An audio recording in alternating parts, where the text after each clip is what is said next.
വടുവപ്പുളി നാരങ്ങ നമുക്ക് എങ്ങനെ അച്ചാർ ഉണ്ടാക്കാമെന്ന് നോക്കാം. നാരങ്ങ കഷ്ണങ്ങളാക്കിയിട്ടോ, കുറച്ച് കല്ലുപ്പിട്ടു, ചെറിയ ഇഞ്ചി പീസാക്കിയിട്ടിട്ടുണ്ട്,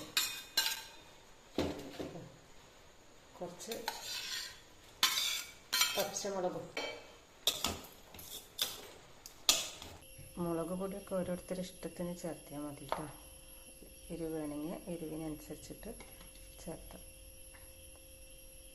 ഞാനിപ്പോൾ ഇതൊരു 3 സ്പൂണിൻ്റെ മേലെ എടുത്തിട്ടിട്ട് ഇത് കുറച്ച് കായപ്പൊടിയും കൂടി ചേർക്കാം. ഒന്ന് ഇളക്കി കൊടുക്കാം. ഇതിലേക്ക് ഇനി വറവിടാം നമുക്ക്. ഞാൻ വെളിച്ചെണ്ണയിലാട്ടോ വറവിടണ.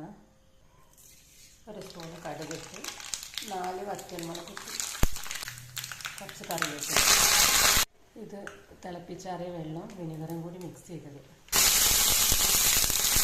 ഒന്ന് തണുത്തിട്ട് നമുക്ക് അച്ചാർ കഴിക്കാം. വറവ് ചേർക്കാം നമുക്ക്.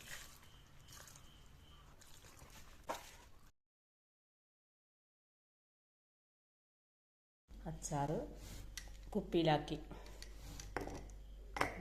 നല്ല എയർ ടൈറ്റ് ആയിട്ടുള്ള കുപ്പിയാണ്, അതുകൊണ്ട് അത്ര വേഗമൊന്നും കേടുവരില്ല. കുറച്ച് ദിവസം ഇരിക്കും ഇത്. കണ്ടോ? അപ്പോൾ എല്ലാവരും ഉണ്ടാക്കി നോക്കൂ കേട്ടോ. ഓണൊക്കെ ആയിട്ട് എല്ലാവരും ഉണ്ടാക്കി നോക്കിയിട്ട് അഭിപ്രായങ്ങളൊക്കെ പറയൂ.